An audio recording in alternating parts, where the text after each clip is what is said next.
मोहम्मद उस्मान किरानी साहब आई पार फकीर दल साहब अहमद अली मजलूब साहब आई अब्दुल हकीम पली साहब आई उन्हें जे फर्जंद हाजी अली बख्श जो जेको है सो भरपूर नमूने सा शायरी सा उन जिक्र भी कयो है अब्दुल हकीम पली जे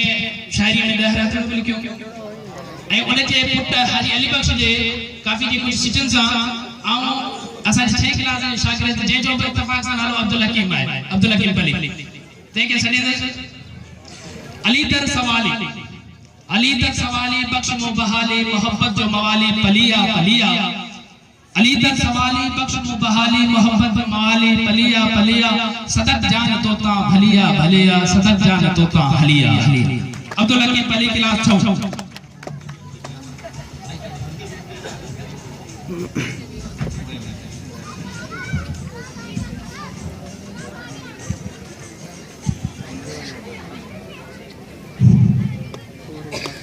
बिस्मिल्लाहिर्रहमानिर्रहीम अमर सिंध दुनिया ने दारा वणंता थियन वक्त कचेरी ओ दारा वणंता ससब साए सदा सिंध आमुजी तरकेर कन्यूई बारा वणंता सजल कामी तो में कलंदर भिटाई सूफी शाह नायक इशारा वणंता वफातो का सदके सिंध मुंजी जीजल सिंधु जो बेसेना किनारा वणंता मुझे बोले टीचर शागिर्द दोस्तों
कंजूसी हुई जेके तकरीर ना मानी है तो भले कंजूसी करो जेके तकरीर मानी है तो भरपूर जेका है साथ उन खां पोइ जे असीं अजरक गोठाणी वारी तकरीर कयूं